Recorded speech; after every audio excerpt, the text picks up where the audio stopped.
سلام علیکم، چطورین؟ سلام، چطورین؟ خوبین؟ اوضاع خوبه؟ به ویدیو امشب ما خوش اومدید. امشب قراره بشینیم به جای اینکه اینقدر بریم این ور اون ور آشپزی کنیم، فعالیت کنیم، بشینیم مثل دو تا خانم و آقای خوب برای شما صحبت کنیم.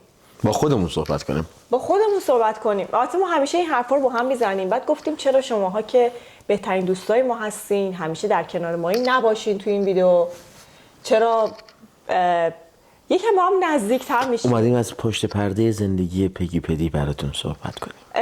قبلا از این ویدیوها براتون خیلی میگرفتیم بیشتر، ولی یهو اومدیم تو جابجایی خونه و ویدیوها شد در مورد جابجایی و خرید خونه و اسباب جدید و اتفاقات کاری و شغلی. از این ویدیوهای در مورد خودمون گفتن دور شدیم. امروز تصمیم گرفتیم به درخواست شماها یه سری سوال برام مینویسین، کامنت میذارین از رابطه ما که به نظرتون خیلی جذاب میاد. ازتون ممنونیم، هی میپرسین، هی میگیم. ما گفتیم بشینیم یه سری در مورد خودمون، شما که دارید با زندگی میکنید همراه ما، بیشتر بگیم، بیشتر ما رو بشناسین. خلاصه تو این ویدیو میخوایم با هم دیگه صحبت کنیم که آقا ما چرا دعوامون نمیشه و یه سری چیزایی که رابطمون رو خوب نگه داشته و ما فکر میکنیم توی این رابطه واقعا خوشبختیم و به هر چیزی که میخوایم توش رسیدیم.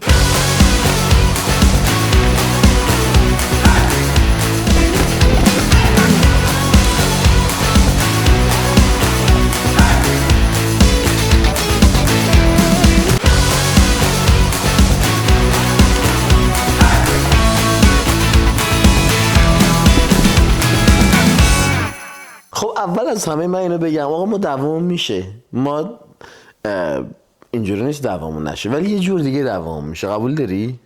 ما دعواهامون معمولا به یه بحث خیلی کوچولو، مثلا من یه چیزی گفتم پدرام دوست نداشته، اصلا کاملا نظر منو می‌خواسته رد کنه، مخالفش بوده، یا من یه چیزی به پدرام گفتم و اون کار رو انجام نداده، یا مثلا یه مدل دیگه انجام داده و همونجا یا اشتباهی که کردیم رو اصلاح میکنیم یا متوجه اشتباهمون میشیم یا مثلا در موردش حرف میزنیم. مثلا من فکر میکنم رمز این کار که ما هر دفعه، خب بالاخره ما دو تا آدم جداییم.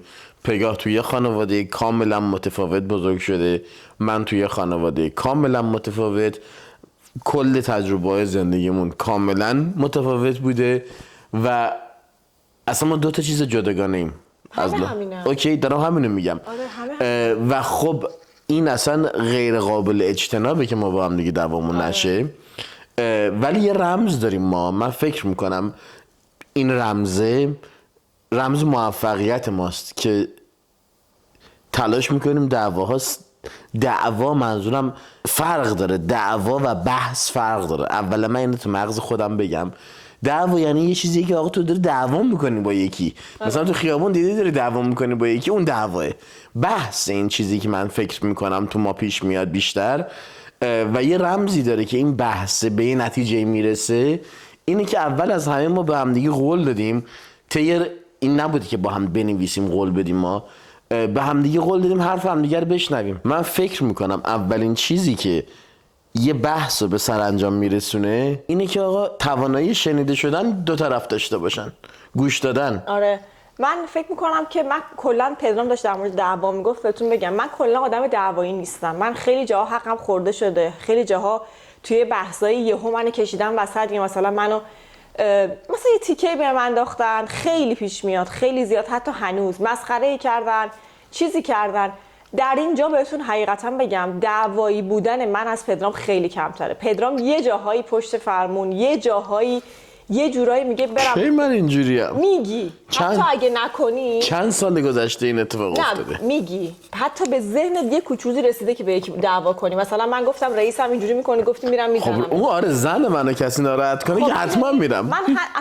من رئیسمو نمیبینم، اصلا حذفش میکنم. تمام اون آدم‌هایی که منو حتی میخوان با هم دعوا کنن اصلا خیلی بی‌درد. من کجا این داستانم تو من مثلا من اصلا کلا از ابتدای بچگیم دعوایی نبودم، اصلا دعوایی نبودم، با هیچ کس دعوایی نداشتم و همیشه از بغل رفتم از بغل اومدم، حتی اگر بهم زور گفته شده. کلا من دعوایی نیستم. حتی بعد از اینکه ازدواج کردم هم فکر میکنم دعوا هدر کردن وقته، به هیچ جایی نمیرسه. یعنی من میگم تو بگو، من میگم تو بگو، سردرد و اعصاب خوردی و روزمون خراب شه و از هم دیگه یعنی دعوای کشدار بشه، یه بار، دو بار، سه بار، چهار بار، به طلاق میرسه. رابطه هایی که خیلی قشنگ میتونن به جاهای خوب برسوننش جدا میشن. دقیقا دارم همینو بهت میگم.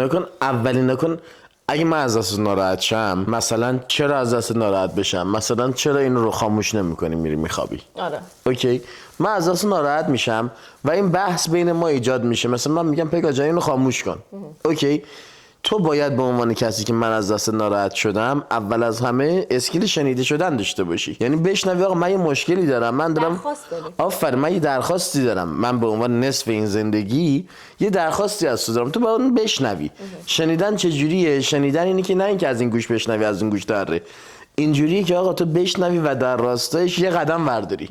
یعنی من اینو یه بار به تو بگم تو هیچ اتفاقی نیفته، دو بار به تو بگم هیچ اتفاقی نیفته، سه بار به تو بگم هیچ اتفاقی نیفته، خب اینجا چیزی حل نمیشه. این میشه همون بحث کش داره که دو حالت داره. من این ناراحتیم اینجا مونده، از دست اینم از دست ناراحت میشم دفعه بعد و این رو هم دیگه هی تلمبار میشه، هی عمق این دعوا بیشتر میشه، هی همدیگه رو میخوام دیگه جر بدیم. چون من کلا از دست تو عصبانی ام، خودم نمیدونم چرا یه عصبانیت حل نشده توی ته وجودمه. یعنی تو هر کاری بکنیم از دست عصبانیم. پس این شنیده شدن بحث اوله و درست کردنش تلاش و حداقل تلاش برای درست کردنش واقعا نیازه. مثلا یه سری خانم‌ها یا آقایون توی رابطه‌شون یه چیز 30 ساله دارن میگن و طرف 30 ساله در جهت نمیشنوه اصلا بابا 30 ساله داره بهت میگه مثلا آشغالا رو ببر بیرون، مثلا شبا ببر نذار صبح بو بگیره. بابا انجام بده، اون کار خیلی سختی نیست. چرا یه چیزو وقتی من مثلا یکی از خوبیای پدرام اینه که یه موضوعی رو وقتی یه بار بهش میگم میبینم دفعه بعد که میخواد انجامش بده تو ذهنش مونده. مثلا اسپری رکسونا ما همیشه سالیان سال میزنیم و اسپری رکسونا خیلی گرد و خاک تو هوا داره و این واقعا میره توی گلو و دماغ و این داستانی. من پدرام وقتی میخواد یه بار که تو اتاق زد گفتم پدرام اسپری برو بیرون اتاق تو حال بزن که این بوش که بلند میشه تو حال من اصلا واقعا میره توی ریه و اینا، مثلا یه چیزی که خیلی روش حساسمونه. یک بار من بهش گفتم الان چندین سال اسپری بهم داره از اتاق میاد بیرون میزنه برمیگرده تو اتاق، اگه من تو اتاق باشم در واقع. یعنی اصلا یه مثال خیلی که همین الان اومد به ذهنم، یا مثلا پدرام به من میگه صبح که مثلا بیدار میشی بهتره که دم رو تخت رو بکشه، مثلا خیلی دوست داره که خونه مرتب باشه. یه بار گوش میدم یه بار مثلا تنبلی میاد، یه روز مثلا عجله دارم ولی میدونم که سینک ظرفشویی مثلا من توی خونه خودمون مامانم مثلا شبا همیشه بعد از شام خسته بود، ماشین ظرفشویی نداشتیم، اون همه ظرف واسه 5 نفر میخواست بشوره، سختش بود. سینک ما همیشه پر بود شبا و ما چون بزرگ شدیم با اون سینک پر، آشپزخونه شلوغ، عادت داشتیم، من خیلی اذیت نمیکرد. ولی این برای پدرام از روزی که ازدواج کردیم میگفت میشه این آشپزخونه رو با هم مثلا نمیگه برو هم مرتب کن، بیا این آشپزخونه رو تمیز کنیم، سینک رو مرتب کنیم، ظرفا رو بشوریم بذاریم تو ماشین بعد بخوابیم.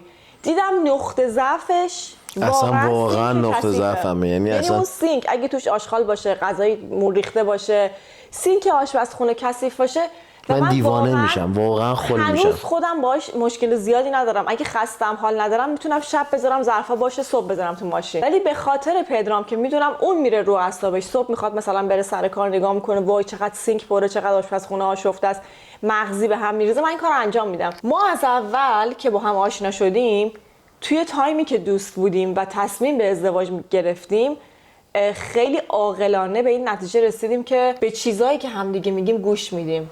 آره این اسکیل گوش دادن خیلی مهمه. گوش میدیم و من فکر کردم پدرام اون آدمیه که نسبت به آدم‌های دیگه که دیده بودم با دیوار حرف نمیزنم. میدونی بودن رابطه‌های دیگه که طرف هیچ تلاشی برای اینکه بخواد بهتر بشه یا تو دل تو رو به دست بیاره اگه غیر منطقی مثلا آدم میگه، بعضی زنان یا بعضی مردم واقعا چرت و پرت میگن، مثلا تو الان باید اینطوری باشی، این کارو بکنی، مثلا یه توقعای عجیب غریب، خب هیچ کس نمیتونه و اون واقعا اصلا بهتره طلاق بگیرن.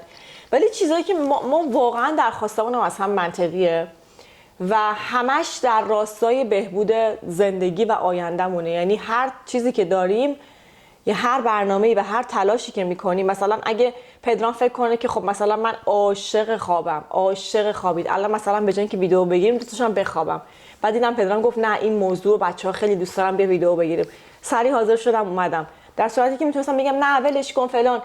خیلی همکاری میکنیم. یعنی میدونی چرا؟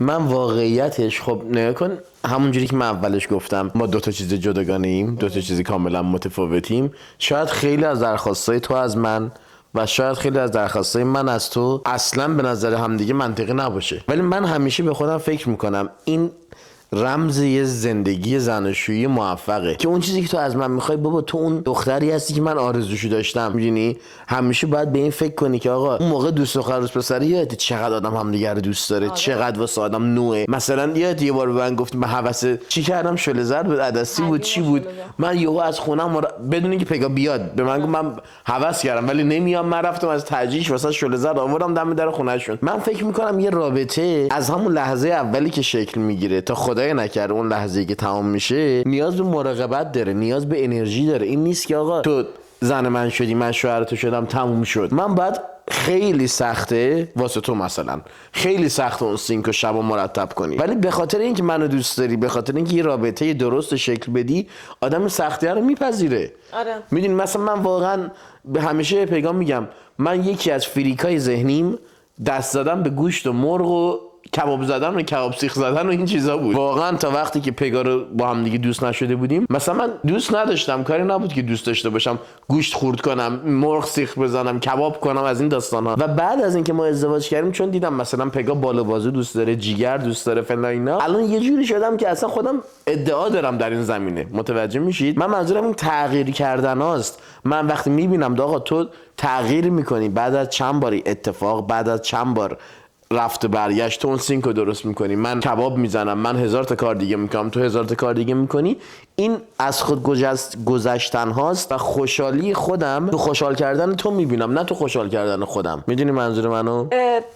همونطور که پدرام گفت وقتی که با هم دوستین، حتی وقتی رفتین بیرون دارین از هم جدا میشین، دلتون برای هم تنگ میشه، میرسین خونه و هم مسیج میدین وای رسیدی فلانی، خیلی هیجان دارین، خیلی قشنگه. همه چی، شغلتون، بیزینسی که میخواین راه بندازین، خونه‌ای که رفتین توش، ماهای اول قشنگه، بعد دیگه در دیوارش براتون میاد خونه بهتر میخواین، ماشین بهتر میخواین. سعی کنید یه رابطه رو مثل روز اولش نگه دارین. خیلی کار سختیه. 1001 مسئله در طول زندگی. شما وقتی با یکی وارد رابطه میشین جوان‌ترین. سالهای بعد حوصله‌تون کمتر میشه، تحملتون کمتر میشه.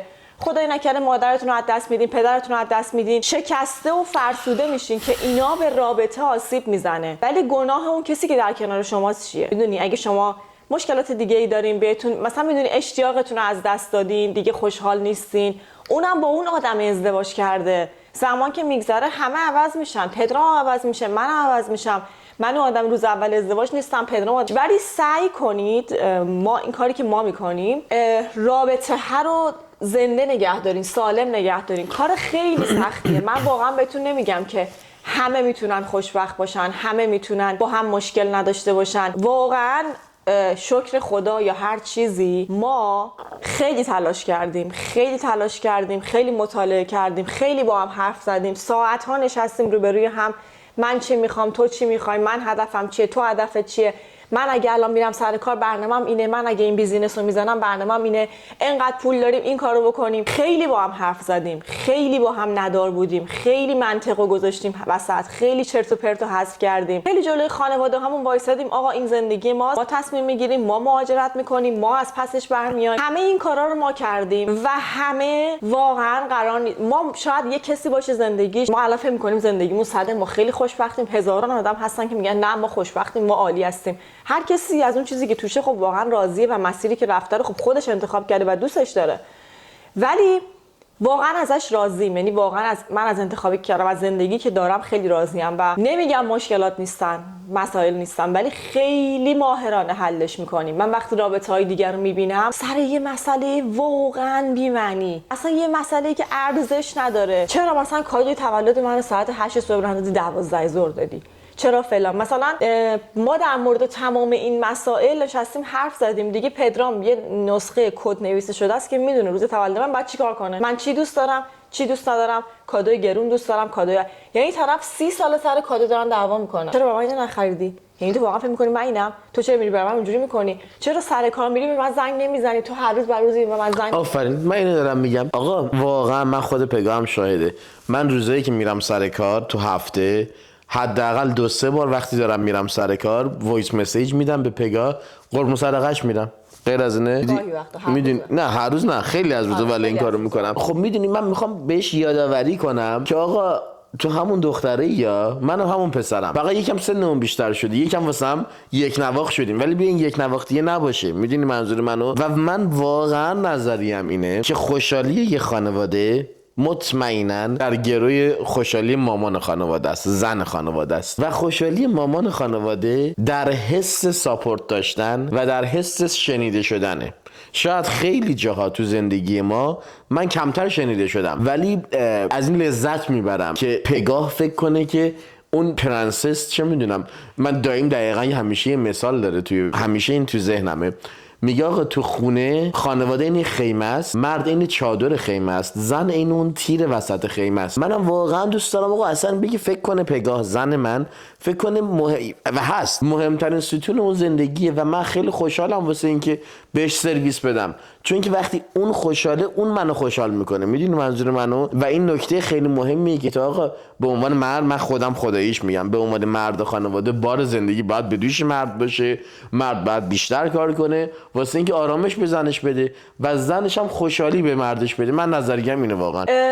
من خیلی در این مورد با تو موافق نیستم، چون که مردم خیلی گناه دارن. بله. ساپورت کنن، برن سر کار، بیان همه کار بکنن، زنم فقط حس اعتماد رو بگیره، فقط حس پشتوانه. نگفتم فقط این کارو بکنه. زن خیلی وظایف سنگین‌تری داره. زن خیلی وظایف سخت‌تری داره. به نظر من دیدی که میگن پشت یه مرد موفق یه زن موفقه، واقعا من نمیدونم این جمله رو تو هر زندگی بذاری جواب میده.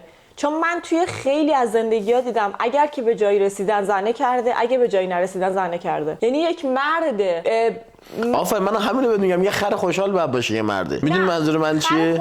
خر خوشحال این مثال من میذارم همیشه بده، ولی واقعیتشه. تو باید اون باره رو با خودت بکشی و از بار کشیدن بار، یعنی وظایف رو به دوشت بکشی و از اون خوشحال باشی و زنت هم از اون خوشحال خواهد بود و تو رو خوشحال خواهد کرد. من نظریم اینه. میدونی من فکر میکنم که نه تنها زنها باید به مردا باور اینو بدن که آقا تو خیلی مهمی، تو زحمت میکشی، پولی که تو خونه میاری، سر کاری که میری من بر تو ارزش قائلم. تو یه خسته نباشی دارم بهش بگه. مرد خب زنها هم دارن پای مرد کار میکنن، مردم بعد این کارو کنن، ولی زنها خیلی کمتر این کارو میکنن. شما اگر که اون بنده خدایی که داره تو زندگی زحمت میکشه، اگه واقعا، البته که من میدونم الان خیلی خانم ها بیشتر از آقایون دارن زحمت میکشن، خیلی از آقایون دارن جا میزنن، ولی اگر شما پشت اون باشین، به اونم انرژی و اعتماد و اون همت رو بهش بدین، اون امید رو بهش تزریق بکنید، اون تو زندگی خودتون برمیگرده، درآمدش، پیشرفتش، حال خوبش. میدونی به جای اینکه خودت بیفتی جلو، برم این پستو بگیرم، برم اینجوری کنم، حالا اینجا عمل کنم، حالا با مامانم برم کافه، حالا با دوستم برم کافه، تو اگه یک انسانم در کنار خودت بکشی بالا، پوشش کنی، بهش حس خوب بدی، بهش ارزشمند بودن رو بدی، همش برمیگردی تو زندگیتون. هیچ وقت خودتون از هم جدا نکنید. شما واقعا این کاری که ما میکنیم، یک نفریم، ما از دوستیمون، واقعا از دوستیمون، من با یکی دو رو پدرم رفتیم بیرون، هی اومد من برد یه کافه گرون، بعد دوباره رفتیم یه کافه گرون که من نرمالی خودم نمیرفتم تو تهران. من خودم اگه قرار برم رستوران نمیرفتم، این غذا رو نمیخوردم. دیدم داره صدشو برای من میذاره، میخواد نشون بده به من، خیلی توجه میکنه، بوک میکرد، مثلا من میدیدم چه میزایی سفارش میده، بهش گفتم میشه اگه فکر میکنی میخوای مثلا مخ منو بزنی، دل منو اصلا با من دعوا کرد واقعیت. این کارو نکنی. اینجوری نگفت. اصلا من دوست ندارم. من دوست دارم که یه جای معمولی تر بریم، یه بار تو پول بدی، یه بار من پول بدم. من از تو انتظار کادوهای گرون ندارم. من خوشبختی تو رستوران و کافه و لباس نمیبینم. من اصلا عقده این چیزا رو ندارم. دیدی مثلا دختران میان رستورانی که پسر براشون برده، این برام رو نگاه میکنم، وای بر دوستاشون تعریف میکنم من برده این رستوران. آقا اون اصلا چیز مهمی نیست، اون اصلا تأثیری تو زندگی شما نداره. اون بدبخت فقط داره پولش میریزه دور. اون چه گناهی کرده که شما رو ورداره ببره مثلا رستوران، پول شما رو بده، 50 جلسه شما رو بره رستوران، بعد شما بریم با یکی دیگه آشناشین. حالا این از خانومه دارم بد میگم، خیلی وقتا هم خود آقایون مسئله دارن، مشکلات دارن. میدونی من از دیده زن دارم اتفاقاتو میگم. الان میگین چرا از آقایون انقدر دفاع میکنی یا مثلا فلان. من تو رابطه خودم مثال میزنم. از روز اول بهش گفتم من آدم فلانی هستم، این پولا اضافیه، ما عروسی نگرفتیم، ما کارهای عجیب غریب نکردیم، من تا حالا از پدرام کادوهای عجیب غریب نخواستم، کادوی تولد هر سری برام از 1 ماه قبل گفته چی میخوای بگو بگو بگو. یه تولد نخواستم ولی یه جایی یه طلایی پشت ویترین بوده، گفتم پدرام این طلای چقدر خوشگله. رفتم دستبندشو بخرم، تمام ستشو برای من خریده. مثلا گوشواره‌شو خریده، گردنبندشو خریده، دستبندشو خریده و چودی که این چیزا همشو میذارن. اون برای من خیلی با ارزش بود، چون گفتش که مثلا تولد چند ماه پیش بود تو کادو نخواستی، گفتی من همه چی دارم. وقتی به پدرام میگم آقا من همه چی دارم نمیخوام، میفهمه که خب راست میگم، متوجهش میشه. یا مثلا تولد خودش که میاد بهش میگم میخوام برات عطر بخرم، میخوام برات لباس بخرم، میگه نه ولش کن چیز نمیخوام. خودش هم به این نتیجه رسیده. یعنی ما خیلی با هم صحبت کردیم، به خیلی نتیجه ها رسیدیم. یعنی پشتش یه منطق و مطالعه و این داستاناست. من همیشه فکر میکنم خودم تعریف از خود نباشه، مثلا فکر نکنم که وای جلوی دوربین نشستی داری اینجوری میکنی. وقتی خودم رو ریویو میکنم میبینم به یه بلوغ خاصی تو زندگی رسیدم. خیلی فکر میکنم به همه جوانه و تا مسیری که توی این 34-5 سال اومدم جلو. مثلا میگم که خب این درس رو خوندم، این کارو کردم، اینجا رو رفتم، این آدم رو انتخاب کردم، این اشتباه رو کردم، این آدم رو درست انتخاب کردم، ازدواج کردم، اومدم این حالا تصمیماتی که حالا ادامه داره. خیلی فکر میکنم بالغانه تو زندگیم تصمیم گرفتم و واقعا نمیدونم این بلوغو چی باعثش شد. خودم تلاش کردم ولی همش هم میدونی توی جامعه به دست آوردم، از دیدن رابطه های درست و درس گرفتن ازشون و درس گرفتن اشتباهات زندگی دیگران که تو زندگی خودم اجراش نکنم. و خودم هم از خانواده‌ای نمیام که پدر مادرم عاشقانه در کنار هم و چیزی که ما الان هستیم و تو زندگی خودمون در پدر مادرم دیده باشم.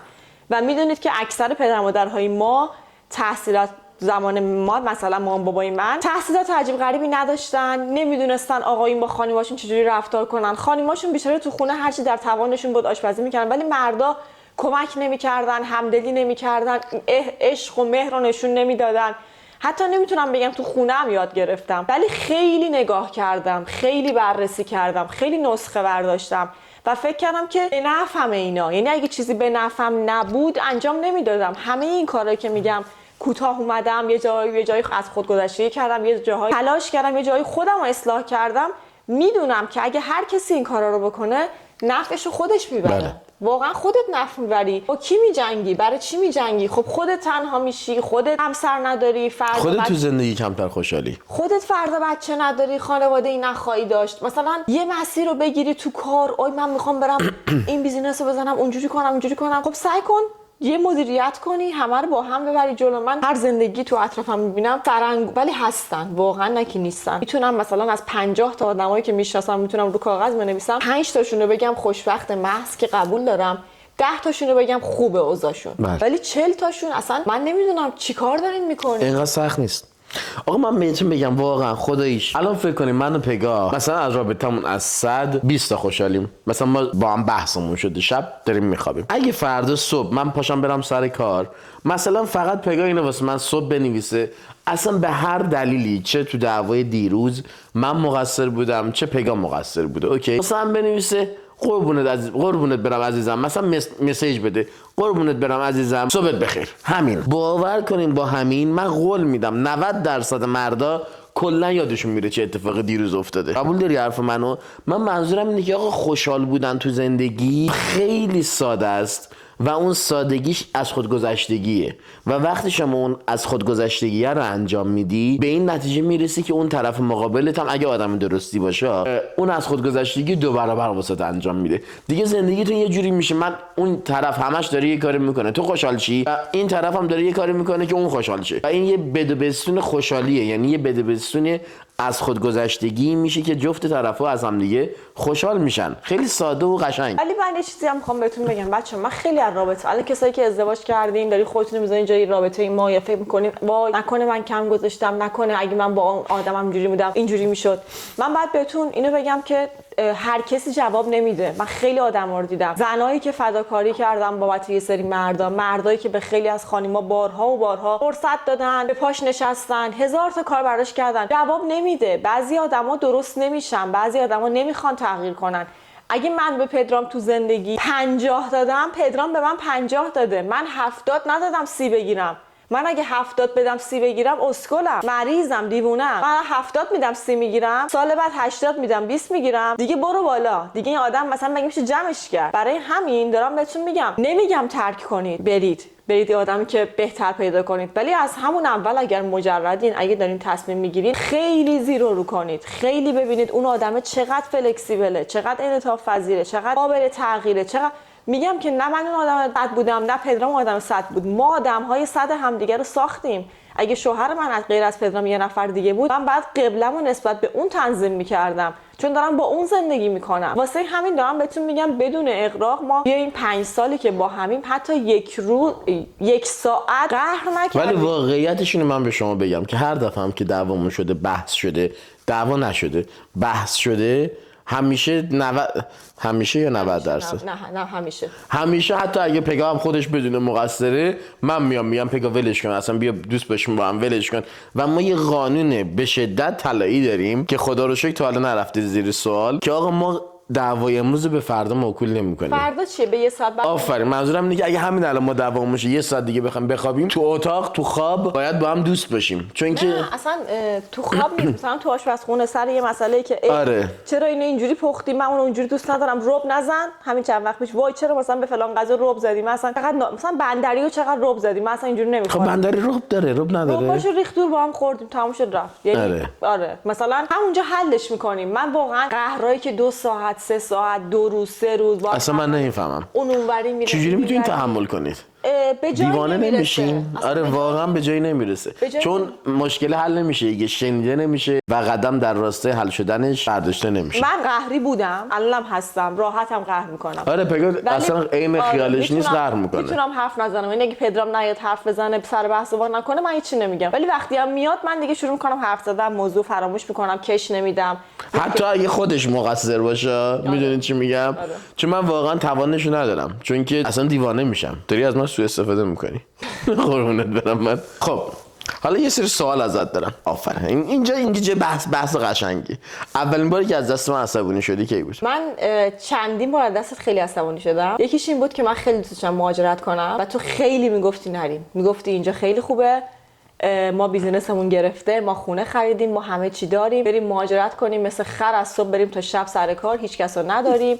ما آدم هیچ کس رو نداریم که نمیگفتم، من همه کس رو انجام میدم. آره دوستامون رو از دست میدیم. آره. من زنگ میزدم برادرای پدرام که اینجا تو استرالیا، میگفتم تو رو قرآن با پدرام صحبت کنید، بگید که اینجا به درد ما نمیخوره، اینجا ما داریم دیوونه میشیم. زمان مهسا امینی هم بود، کشور ریخته بود به هم، ولی اوج پیشرفت ما بود. اون پیشرفتی که داشتیم و اینجا الان نداریم. واقعا میگم اصلا یه زندگی عجیب غریب رویایی که خیلی زندگیمون خوب بود و واقعا اون تایمو استفاده کردیم و خیلی تایم خوب قشنگی بود برای زندگیمون، ولی من هیچی خوشحالم نمیکرد و واقعا می‌خواستم از ایران برم به خاطر آزادی بیان، به خاطر آزادی مغزی، به خاطر اینکه فکر می‌کردم که اینجا فایده‌ای نداره. یعنی ما داریم جای زندگی رو سازیم که فایده‌ای نداره، بریم اینجا دیگه بسازیم. یکی که با مهاجرت خیلی مخالفت می‌کرد. حالا ما همه رو نگو. خب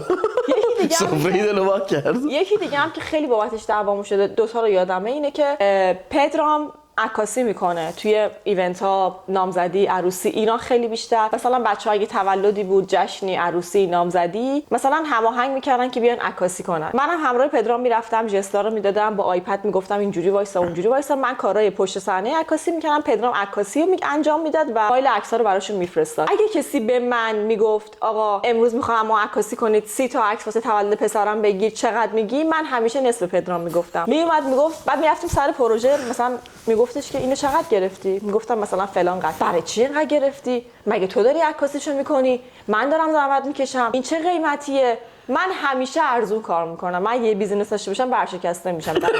خدا رو شکر. من با این تجربیات من همیشه خودم میذارم جای مشتری. همیشه میگفتم خب اون بدبخت پدرام عروسی نگرفته، طرف عروسی نگرفته، میخواد 4 تا عکس عروسی بگیره، بیا بریم با این ازش عکس بگیر. یعنی قرمز میشد. من وقتمو دارم میذارم، من فعلا با من تو کل پروژه های عکاسی که من هماهنگ میکردم دعوا میکرد. پروژه عکاسی که خودش میگفت 2-3 برابر من میگفت، میرفت انجام میداد، میومد و حقیقتا همینو بهتون بگم تو پروژه‌ای که گرون انجام میداد رضایت مشتریش بالاتر از این بود که ارزون میومدن پدر ما رو هم در میآوردن. این مدل عکس رو عوض کن، اونو اونجوری کن، چرا کم وقت گذاشتی، چرا ادیت بهتر نمیدی. حالا من این همه واقعا صداقتت دوست داشتم. من اینقدر باشون راه میومدم و بعد پدرام میگه نگاه کن تو هماهنگ کردی، این پروژه رو تو گرفتی. ولی من مدلم اینجوریه که گناه داره، حالا تولده، حالا ما که دوربین داریم، حالا ما که فلانیم. پدرام میگه آقا منم خرج دارم، منم قسط خب من نکن یه چیزی تصحیح کنم اینجا. پگاه آره درسته، همه اینا درسته، ولی پگاه به اون سایدی که آقا مثلا من چندین ساعت بعد از عکاسی و فیلم برداری بعد وقت میذاشتم و عکس و فیلماشون هم ادیت میکردم و دوباره ادیت میکردم و دوباره ادیت میکردم، به اون ساید اصلا کاری نداشت. میدونی منظور من چیه؟ و یه قیمتی میگفت که مثلا اگه من دوربینم و شاتر دوربینش رو تقسیم بر قیمتش میکردی از اون کمتر میشد. قبول داری حرف من؟ یعنی ما تو ضرر بودیم تو همه عکاسیایی که انجام دادیم از طرف پگاه. ولی خب آره این واقعیتش آره. ولی الان حلش کردیم، چون کسی بخواد اینجا هم عکاسی میریم کسی بگه آقا پدرام عکس میگیری، یا به من میگه پگاه جون ما فلان مثلا روز میام اصلا به خاطر همین مسئله من شوق و ذوقم نسبت به اون عکاسی بیرونی کمتر شده. آره من میگم عزیزم با من صحبت نکن، با پدرام صحبت کن. میاد میگه مثلا فلان روز فلان عکاسی گرفتم انقدر، میگم در مورد پولش به من نگو، هر چقدر دوست داری راضی اوکی برو عکس بگیر، منم باهات میام. چون در مورد این مسئله خیلی دعوا داریم و هیچ وقت به توافق نرسیدیم. یعنی من الان میتونم برم خودمو جر بدم برای یارو عکاسی بزنم بکنم پشتکم بزنم زیر قیمت تمام عکاسای استرالیا بگیرم، ولی پدرام از این در میره بیرون عکاسیش بسیار گرونه. حالا برای بچه‌ها که تو استرالیا میخوان عکاسی کنن حواستون باشه ارزون نیست عکاسی کردن با مواقع نه کارم بده، نه دوربینم بده، نه عکسام بده، همه چی از اوریج بیشتره، واسه هم قیمتم هم خوبه، مشکلی هم ندارم باش. آره. من ارزون کار میکنم کلا. من سوال دارم. بفهمه چه اخلاقی از من دوست نداری؟ اخلاقی از تو رو دوست ندارم، دوست دارم عوضش کنم. خب اون اشکال منه، ولی من دوست دارم واسه هر چیز زیاد وقت بذارم، ولی تو دوست داری در کمترین زمان ممکن به حداقل نتیجه اوریج برسی، ولی من دوست دارم توی یکم زمان بیشتر به نتیجه بهتر برسم. مثلا در مورد هر چیزی احساس میکنم مقداری سنبل میکنی، مقداری از سرت وام میکنی، میخوام بهترش کنی. دقیقاً منم خواستم بگم که یه چیزی که واردش میشی مثل آشپزی میتونی تو یه ساعت جمعش کنی، 3 ساعت وایسادی اونجا داری هم میزنی اینو زیاد کن اینو کم کن اونجوری کن، ولی نتیجه رو میبینی چی میشه دیگه. نتیجه عالی میشه. نتیجه کسی که ولی میخوای بخوری بره خیلی مهم نیست. آفرین. که من میگم چیزی که آدم میخواد بخوره وارد بدن خودش بکنه باید بهترین، انقدر احترام واسه خودش قائل باشه که بهترین چیز واسه خودش درست کنه. پدرام که میره تو آشپزخونه کل وسایل کابینتو میاره بیرون. نه اینو دروغ نگو دیگه، الان دیگه اینجوری نیستم. تو این روغن سرخ میکنه، تو بعدی پیاز تف میده، تو بعدی گوشتو میریزه. اولش اینطوری بودم، از وقتی که پگا گفت اینجوری نباش اینجوری نیستم. آشپزخونه رو میترکونه، 4 ساعت هم سر پای من میگم خب من اول دیوونه میشدم، چون من میرم با یه قابلمه همه کارو انجام میدم، با همون قابلمه هم میارم سر سفره میکشم میخورم که دیگه ظرف اضافی هم کثیف نشه. پدرام عاشق این جزئیاته و گذروندن تایم. منم گفتم برو عقب، ریلکس، نفس عمیق بکش، بذار خودش انجام. دوست داره 4 ساعت اون تو باشه، کار اضافی انجام بده، بذار انجام. اضافی نیست. از نظر من اضافیه، هنوزم از نظر من اضافیه. غذا باید در عرض یه رو هم بزنی، حتی اگه با کیفیت نشد بخوری، غذای دیگه. ولی برای تو خیلی مهمه. واسه من خیلی مهمه، ولی نکن این تفاوته. آفرین. من همیشه نظریه‌ام اینه که با ارزش ترین دارایی آدم چیه؟ من چه می‌دونم. بدنشه. نه من نیستم. من خاصا شکمی نیستم. آره. خب سوال بعدی، بزرگترین ترس در مورد آینده توی رابطه دیگه در واقع. من اصلا یکی از چیزایی که متاسفانه خیلی بهش ته مغزم همیشه هست ترس از دست دادنه. یعنی واسم بدترین کابوسای شبام هستن. یعنی اصلا خیلی عجیبه واسم، همیشه میترسم چون احساس میکنم یه چیز خیلی با ارزشو به دست آوردم و خیلی میترسم از دستش بدم. من واقعا ترسی از آینده ندارم، چون آینده هم که میگه از دست بدی مرگ طبیعی باشه که حالا هستیم، مرگ غیر طبیعی یا هر جور دیگه هم باشه، من خیلی آدم منطقی ام و آدم از من اصلا نیستم دیگه. آدم از دست دادن ها هم توی زندگیم خیلی چیزا رو از دست دادم. یعنی اگه هر چیزی، هر عزیزترین کسامو از دست بدم، میدونم که از این داستان خیلی قشنگ در میام، یعنی میتونم هندلش کنم، کابوسم نیست. اگه قسمت و تقدیر من این بوده که انقدر با تو اینجا باشم، قبولش میکنم. من آدم قبول کردنم. خیلی آفرین. تو خیلی قوی تر از من تو اینا. میدونی نه اینکه تو رو دوست ندارم، نه اینکه بله بدون تو بتونم زندگی قشنگی داشته باشم. واقعا بدون تو نمیتونم انقدر زندگی خوب و راحت و قشنگی داشته باشم. ولی کابوسم نیست حقیقتا. واقعا کابوسم نیست. نه منم دوست دارم کابوسم باشه ولی هست. کابوسم همیشه ترسم توی زندگی اینه که شکست مالی بخوریم، توی مهاجرت مثلا یهو بگم برگردید ایران، یا مثلا ویزا و پاسپورتمون به جایی نرسه. میدونی اینجایی که هستم و دوست دارم. نه اینایی که گفتی هیچ اهمیتی واسه من نره. از لانگ از که ما همدیگه رو داریم، ما اینقدر قوی هستیم که 1000 بار ریست شدیم و دوباره ساختیم. حتی اگه بچه دار شم، از اینجا مثلا ما رو بندازن بیرون میریم برزیل. آره. از مالی شکست بخوریم، خودت میدونی ما هزاران بال مالی رفتیم زیر خط فقر. آره واقعا. و برگشتیم. پس نه اینا اصلا ترس من نیست. چیزی که اذیتم میکنه اینه که اجاره خونه دفتر داریم، میتونیم اینجا خونه بخریم، میتونیم اینجا مثلا واقعا این اذیتت میکنه؟ فکر میکنم بهش. چه جالب. مثلا اگه بچه دارشم فکر نمیکنم اگه بچه‌م مثلا بزرگ شه بگیم میخوام دو جنسشم چی؟ اگه بچه‌م بزرگ شه 16 سالگی دخترم بره حامله شه چی؟ اینو اصلا ترسم. این ترس من هست واقعا. آره این ترس تو هست. من اصلا این چیزا نمیترسم، چون اون بچه رو من سعی میکنم توی خونه درست بار بیارم. اگه هر چیز دیگه ای شد از دست من خارجه. این ترس واقعا ترسم نیست در مورد بچه‌م در آینده. ترسی ندارم. هر چیزی شد من اگه از لانگ است که من تلاشمو کردم، من خودم راضیم. اون هر چی شد دیگه دست من نیست. ولی همیشه امنیت مالی توی نه که بخوام خیلی پول داشتم کشتی بخرم فلان، ولی اینکه بتونم رو پای خودم وایسم، بتونم استقلال داشته باشم، بتونم یه رفاه نسبی داشته باشم. همیشه میگم اگه پدرام فردا بیکار شه چه؟ اگه من فردا بیکار شم چی؟ اگه صاحب سال بعد بگه بلندشین چی؟ واقعا به اینا فکر می‌کنی؟ یه خورده ایرانی طور چون خیلی جالبه. آره من اصلا به این فکر نمی‌کنم. امنیت مغزی از لحاظ اینو من همش استرسشو دارم. یعنی آینده دوست دارم که همینی که الان نمیخوام پول دارشم، ولی همینی که الان داریمو داشته باشیم. حالا اگه بیشترم شد خدا رو شکر که چه ممکنه. من اصلا فکر نمی‌کردم همچین چیزی. آره. ترسته از دست دادن هیچ کسی هم وقتی میدونم زندگی برای من هست، برای دیگرانم هست، باش کاملا کنار میام. ناراحتم میکنه هر کسی از اینا عزیزامو از دست بدم، ولی با همش کنار میام. حتی دوری از خانواده، همین الان دوری از همه عزیزام، ولی باشون کنار میام، چون که نه ترسمه نه اذیتم میکنه دیگه. خیلی منطقی بهش فکر میکنی دیگه. همینی که آفرین. من واقعا به تو افتخار میکنم. یکم یه ورژن کوه عجیب غریبی درمه. ما قربون کوهت برم. من کوه هم یا کونت. چه چیزایی توی رابطت بوده که تو ویدیوها نشون ندادی، یا مثلا قایم کردی، یا مثلا دوست داری بگی؟ چه سیکرتی پشتشه؟ مثلا چی دوست داری ازش بگی؟ سوال سختیه. خیلی جلوی. اتفاقا سوال راحتیه. چرا چی؟ چون ما با بچه‌ها واقعا نداریم. میگم چیز خاصی نیست. هیچ چیز خاصی نیست. واقعا هیچ چیز خاصی نیست. آره هیچ چیز خاصی منم فکر نمی‌کنم. ما خیلی یعنی ما بی پول شدیم به شما گفتیم، سر کار رفتیم گفتیم، بیکار شدیم گفتیم، هر کاری کردیم گفتیم خداییش. آره. شما چرا به ما نمیگی؟ من خجالت نمیکشی؟ خیلی وقتا ما رو بهتر از خودمون میشناسین. یه کامنت هایی میذارین، یه نقدایی میکنیم، میگم چقدر خوب شناختن. ترسامون هم گفتیم، آرزوامون هم گفتیم. نه همه چی گفتیم. آره هیچ چیزی پنهان از رابطمون نیست که نگفته باشیم. یعنی واقعا انگار که کامل ما رو میشناسیم و این یکی از حسای خوب ماست. اینکه چقدر ما در کنار شما رشد کردیم. یعنی در کنار این کانال چه پروسه‌ای طی شده. به خاطر داشتن بچه‌ها ما چقدر سعی کردیم بشینیم حرف بزنیم، چقدر با هم شفافتر شدیم. یه سوال دیگه. خوش اومده. اخلاقای بد کدوممون بیشتره؟ ما خیلی شبیه هم دیگه ایم. خودت به من نچسبون.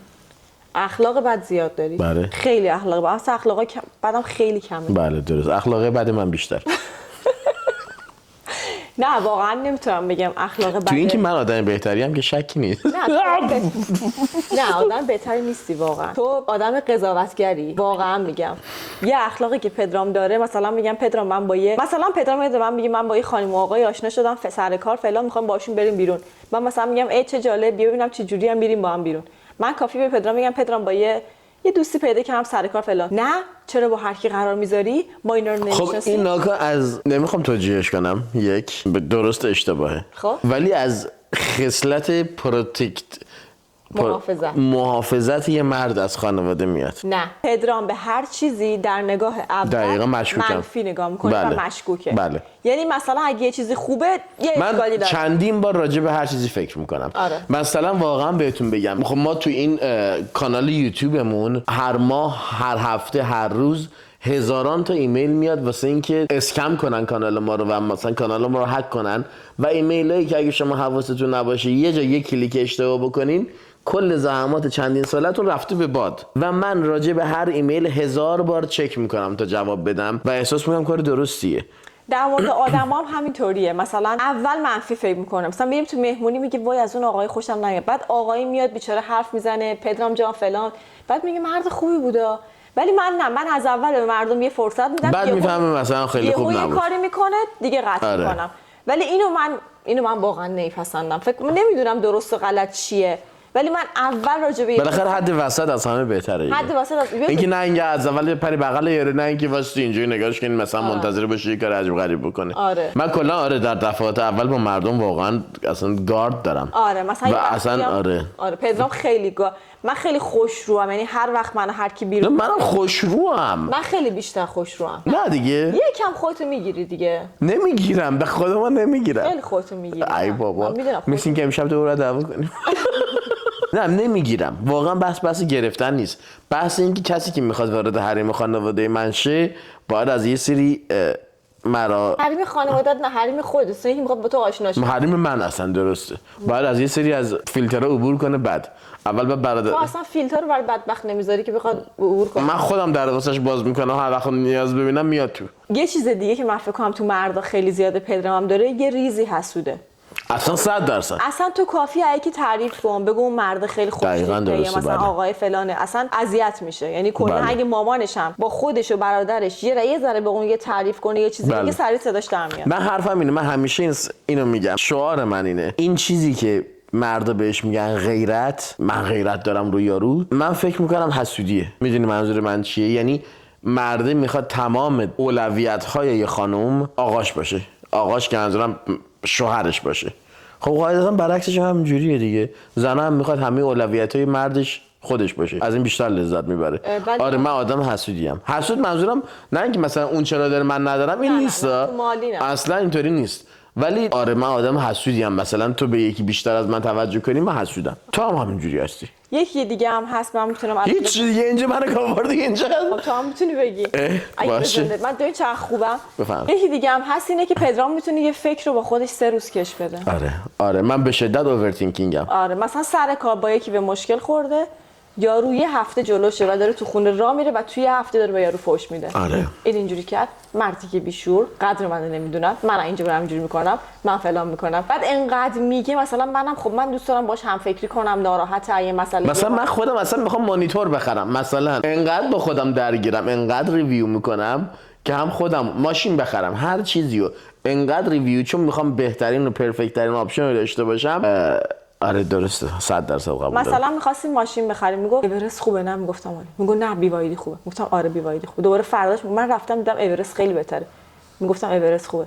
گفتم میشه دیگه من نگی هر کدومو دوست داری بخری، برای اینکه خیلی فکر رو حالا خوبا رو که با خوب خداییش اینجوری نیست که خوبا فکر نکنه، اگر یه چیزی خوشحاله میتونه تا یه بابتش خوشحال باشه. آفرین. بله یعنی واقعا آره. پدرام از من بابت یه چیزی مثلا هنوزم که ماشینمون رو سوار میشیم بعد از چندین ماه انگار همین امروز گرفته، دوستش داره، خوشحاله، کشفش میکنه، همش براش همه چی، یعنی با چیز میگه از چیزای کوچیک لذت ببر. پدرام واقعا از چیزای کوچیک لذت میبره. مثلا من هر دفعه میریم رانندگی بیرون میگم چقدر آسمون قشنگه. آره هیچ وقت براش تکراری نمیشه چیزای خوب، همیشه چیزای خوبو میگه و خوشحاله، اینجوری نیست که فقط بدا رو با خودش بکشه. ولی من خیلی زودتر چیزای بدو حذف میکنم. من یعنی عصبانی میشم، دیوونه میشم، گریه میکنم بابت یه رفتاری و ازش رد میشه. درسته.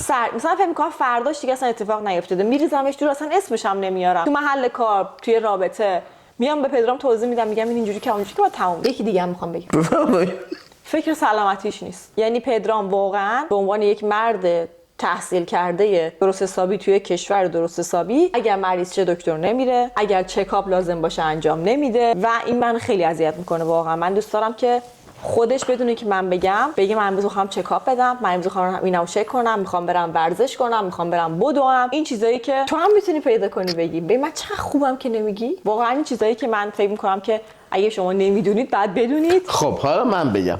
حالا اگه تونستی پیدا کنی. یک پگا کلا به غذا خوردنش فکر نمیکنه. دروغ نگو. سوء تغذیه که ندارم. یکی شکم. من یه سوال ازت بپرسم، وقتی شما داشتی حرف میزدی من واسه حرفت پریدم. ببین به غذا خوردنش فکر نمیکنه. اگم توجیه غذا در حد من همه رو به صورت منطقی قبول کردم. تو هم با وایس من حرفمو بزنم. من همشو خیلی کامل جامع درست گفتم. آفرین. پیگا به غذا خوردنش فکر نمیکنه. آخه من اصلا غذا خوشم نمیاد. آفرین. حالا خوشش نمیاد یا نه اوتکامش چه چیزه؟ من اصلا غذا دوست ندارم، شکمویی نیستم. اوکی من کاری ندارم ولی خب میتونم سیب بخورم نهار. خب اشتباهه. سیب میخوری نهار آهن آدم میاد پایینتر از حد نرمال. بله. اوکی پس قبول کن. بزرگوار باش و قبول کن مثل من که بزرگوار بودم. ولی شما بدید محل غذا آدم شکمویی نیستم. خب به شکمو بودن ربطی نداره. نه تو غذای مفید نمیخوری. اوکی. یه چیز بد دیگه ای که داری اینه که بدیه آدما رو پیدا میکنی و به من میگی بابا رفتیم مهمونی. بابا بذار من حرفم مثال بزنم. من حرف نزنم. نه بذار بگم. خب درست میگی. من آدمی ام که مثلا دیدی مانیتور میکنه با چش همه چیزو نگاه میکنه، بعد مثلا یه چیزی میره رو مخش. مثلا رفتیم خونه یه نفر ما رو دعوت کرده و ما رفتیم مهمونی بودیم، 20 نفر مهمون داشته. برای اولین بار توی زندگیم رفتیم پای گاز غذا کشیدیم، یعنی قابلمه رو گاز بوده، ما رفتیم رو گاز غذا کشیدیم، اومدیم نشستیم. یعنی طرف به هیچ چیز اون مهمونی که ما رو دعوت کرده فکر نکرده، در صورتی که من کسی رو دعوت میکنم خودم از آره ولی اینو نباید جای دیگه بگی. به تو گفتم. نه جای دیگه هم گفتی. مثلا آفرین قبول کن. میگم قبول نباید بگی. مثلا فلانی نباید بگی. مثلا به جاریم میگم یادت خونه فلانی. همه خانوما میگن. به این میگن غیبت. همین تو هم میگی، تو خودت هم پیدا میکنی میگی. نه حالا یه چیز بدی دیگه بگم. بگو. یادم رفت واسه غیبت یعنی اینکه شما توجهتون بالاست. مثلا خانم تو مهمونی شوهرش گفته یه سیب دست من بده. یه چیز خیلی بدتر از این یادم اومده بود. خدا رو شکر یادش رفت. مثلا شما مهمونی میرین با یکی دوست میشین، محال یه رفتاری مثلا بگی پدرام میگه خب چطور بود دوستت، میگم هیچی رفتیم بیرون یهو مثلا دست کرد تو غذای من یه چیزی مثلا برداشت. خب میام تعریف میکنم، پدرام مثلا میگه چرا بد دیگران رو میگی، چیکار کنم؟ خودت هم میگی یه رفتار بد دیگه، بد دیگران نمیشه نگفت، وقتی میبینی میگی. نه نباید بگی. تو خودت هم به خدا میگی. من بیشتر از تو میگم. من یه چیز آها اینو میخواستم بگم. یکی از بدترین چیزایی که داری اینه که واسه رابطه‌های دوستیت زحمت نمیکشی. دوست باز نیستم. آفرین. آره. میدونی این واقعا بده. آره. یعنی من با دوستای پگا بیشتر دوستم تا پگا با دوستای خودش. راست میگه. مثلا تلفنم خیلی خدا رو شکر یادم اومد. وای. داشتم دیوانه میشدم چون این واقعا چیز خیلی بدیه. آره. دوست خیلی اصلا حوصله نداره. نه تلفن نمیزنم بهشون، جواب الان مثلا ما کلی دوست خوب تو ایران داشتیم و من همیشه دوست دارم بهشون زنگ بزنم باهاشون رابطه داشته باشیم. وقتی ویدیو کال میکنه من جلو دوربین نمیام. آره. سلام علیکم مثلا اصلا نمیذارم، یعنی نمیذاره که من میگم بیا به اینا زنگ بزنیم مثلا بچه دار شدم بیا بچه‌شو ببینیم، میگه نه ولش کن. میدونی این واقعا بده. آره خیلی بده. من در زمینه نگهداری رابطه ها با دیگران یکم ضعیفم. یکم نه. خیلی ضعیفم. فکر میکنم آدما خیلی اینطوری شدن الان. هر چی هم سنم خیلی بده. خیلی بده. اینجا آدم تنها میمونه. آره من واقعا خیلی راست میگه. موبایلم جواب نمیدم. پدرام مثلا میگه به فلانی زنگ بزنیم ویدیو کال کنیم، اونا خب همیشه لطف دارن مسیج میزنن دایرکت میدن، ولی من نمیدونم چرا، واقعا نمیدونم. درست میگین چقدر نکته مهمی. آره اصلا ولی پدرام عاشق نگه داشتن. من تمام رابطه‌های دوستیمو نگه میدارم. تولدها رو تبریک میگه، زنگ میزنه، مسیج میده. خیلی جالبه. بعد قبول میکنم مدلمه. واقعا مدلمه. آره. و از اول هم همین شکلی بود. ولی آدم بعد در جهت تغییرش تلاش کنه. خیلی از دوستای خوبم از دست دادم. آره چون آدم واسه اون رابطه‌ها زحمت میکشه. زنگ زدن هی بریم بیرون، امروز نرفتم فردا نرفتم. اگه مثلا کم بودشو احساس میکردم میرفتم، ولی فکر میکنم شاید میدونم من انقدر کاملم که تمام جوانه بزن 50 تا ایراد الان بهت نگفتم، خودت میخکوب مونده بود. من چه ایرادایی بهت گفتم، نگاه کن ایراد قشنگ بزن از ریشه. ولی واقعا خداییش خیلی خواست آخر ویدیو هم دیگر خراب کنیم، چه کاری بود؟ آها تو شوری که من که گفتم من هیچی فلان اینو تو گفتی. بیار خدا. چی؟ اون آدم بیار رو اونجوری میگن. آره گل بیخار. گل بیخار. خار داریم دیگه. آره ما هم خار داریم. واسه رابطه‌ها تلاش کن. راست میگه. به این چیزایی که من گفتم فکر کن، فردا برو یه وقت دکتر بگیر، یه چکاپ بده. من خودم اخیراً فهمیدم آهنم کمه، ویتامین دی هم کمه. تو چرا آزمایش خون ندادی اون روز که من آزمایش خون دادم؟ میدم. چند وقت بود خیلی بیحال و بی‌حس و همش خوابالی بودم، گفتم یه آزمایش خون بدم، دکتر گفت از آهن کمه. خانوما خیلی مشکل آهن دارن. خانوما اصلا کلا در فقر آهن بستن میبرن متاسفانه. بعد گفتش که به این پلن غذایی داد چی بخور چی نخور. حالا مالا تو که فعلا فقر آهن نیست، یه کوچولو کمه، ولی یکم آره پایین‌تر از بازه. بسته همین شد. بچه‌ها خیلی وقتتون رو نمیگیریم. خیلی گرفتیم همین الان. امیدوارم از ویدیوهایی باشه که دوست داشته باشین تا آخر ببینین. دوست نداشته باشین اما بازم از این سری ویدیو آره ولی خیلی دوست دارم. قبلا الان نمیدونم بعد یه مدت این ویدیو نظرتون چیه، ولی قبلا خیلی اینجوری ویدیوها رو دوست داشتیم، با ما بیشتر آشنا شین. من خودم کسایی که دوستشون دارم توی زندگیشون، لایف استایلشون، وقتی صحبت میکنن چون دوستشون دارم هرچی بگن گوش میدم، یعنی هرچی بگن میبینم، من دوستشون دارم. منم هستن کسایی که دنبال میکنن. مرسی که ما رو دوست دارین. مرسی که واقعا اگه ما رو تا اینجا ببینید مطمئنم ما رو دوست دارین، چون ما خودمون هم کسایی که دوست داریم رو میبینیم. مرسی که ما رو دوست دارین. ممنونیم ازتون. یادتون نره لایک کنید، کامنت بذارین، حمایتمون کنید. تو چقدر قشنگی. ما با ویدیوهای دیگه شما مجردین؟ من متاسفانه مجردم. چی شد؟ بالاخره متاسف. الان اگه مجردی خوشبختانه است. خوشبختانه متأهلم. خب خدا رو شکر. این بهتر شد. بله. خدافظی نمی‌کنی؟ دیگه ما اینیم دیگه چیکار میشه کرد؟ کار خوب و بدش دیگه دیگه. سن خر پیر مشغول و حسینم داریم دیگه، تغییرم که نمی‌کنیم. غلط کردی. همینه که گفتم اون فردا میری صبح درست می‌کنی. پاش زنگ بزن به دوستات. ولی یه زوری هم باید باشه ها. من یه وقتی پدرامو زور میکنه، وقتی پدرام منو زور میکنه که آدم اون بهتره. زور نیست، اون ساپورته. حالا یه زور مثلا اینم میکنیم دیگه که بالاخره به چرخ زندگی بره جلو، موفق تر شیم. اصلا تو فلفل ریختی. آره فلفل رو ریختم در دهانش که اکتیو بشه، چرخای زندگی بشه. بعد دیگه به من میگه پدرام یکم آروم‌تر، دیگه نمیخواد انقدر اکتیو خیلی دیگه بشی. عجله داره، افتاده رو چرخ، برم جلو، این کارو کنم اون کارو کنم. میگم بذار بشین، بذار هر لحظه لذت ببر. قربون شما برم. من مراقب خودتون باشین تا ویدیوی دیگه. دوستتون داریم. ماچ به کلتون. بای.